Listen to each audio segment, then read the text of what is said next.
Halo semuanya, kenalin nama aku Marcella Aviani Putri dengan NIM 231050111076. Video ini dibuat untuk memenuhi tugas mata kuliah Kimia Medisinal. Kali ini kita akan membahas tentang hubungan struktur dengan metabolisme obat. Sebelum memasuki materi inti, kita harus tahu apa itu kimia medisinal. Kimia medisinal merupakan ilmu yang berhubungan dengan penemuan atau desain senyawa kimia terapeutik baru dan pengembangannya hingga menjadi obat yang berguna. Hal ini mungkin melibatkan sintetis senyawa baru dan penelitian tentang hubungan antara struktur asli dengan struktur senyawa hasil sintetis, serta aktivitas biologis yang dihasilkan seperti absorpsi, distribusi, metabolisme, dan ekskresi. Pengertian metabolisme obat.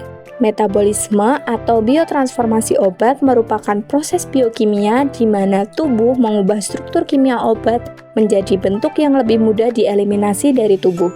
Tujuan dari metabolisme obat adalah untuk mengaktifkan, menginaktivasi, atau mengubah obat menjadi bentuk yang lebih mudah dikeluarkan dari tubuh melalui urin, feses, atau proses eliminasi lainnya. Proses metabolisme paling utama terjadi di hati, baik dengan bantuan enzim atau tidak.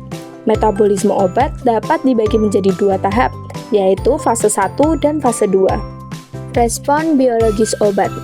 Suatu obat dapat menimbulkan respon biologis melalui dua jalur, yaitu jalur obat aktif atau biasa disebut drug, dan jalur praobat atau prodrug. Obat aktif. Pada jalur ini, obat aktif setelah masuk ke peredaran darah langsung berinteraksi dengan reseptor dan menimbulkan respon biologis, sedangkan prodrug atau praobat setelah masuk ke peredaran darah akan mengalami proses metabolisme terlebih dahulu sebelum menjadi aktif, berinteraksi dengan reseptor, dan menimbulkan respon biologis atau bioaktivasi. Secara umum, tujuan metabolisme obat adalah mengubah obat menjadi metabolit tidak aktif dan tidak toksik. Hasil metabolit beberapa obat bersifat lebih toksik dibandingkan dengan senyawa induk.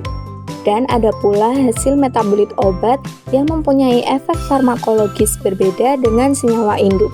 Dengan kata lain, bioaktivasi adalah proses mengubah obat menjadi bentuk yang lebih reaktif.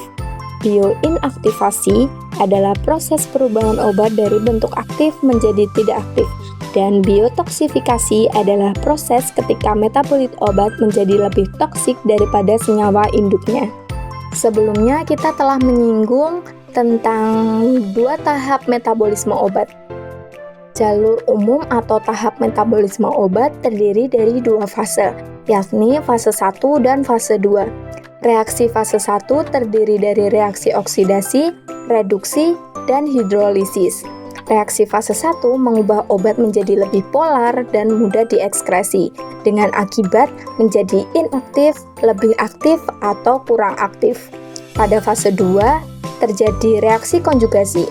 Reaksi fase 2 merupakan reaksi konjugasi dengan substrat endogen seperti asam glukuronat, asam sulfat, asam asetat, atau asam amino. Dan akibatnya, obat hampir selalu menjadi tidak aktif. Reaksi fase 1.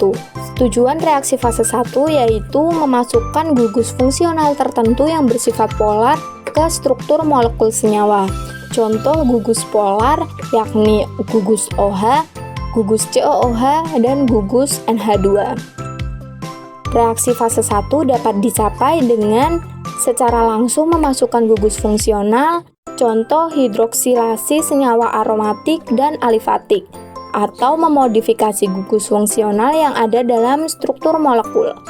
Sebagai contoh reaksi fase 1 yakni ada reduksi gugus keton atau aldehid menjadi alkohol, oksidasi alkohol menjadi asam karboksilat, hidrolisis ester dan amida menghasilkan gugus-gugus COOH, OH dan NH2, reduksi senyawa azo dan nitro menjadi gugus NH2, atau dealkilasi oksidatif dari atom N, O, dan S menghasilkan gugus-gugus NH2, OH, dan SH.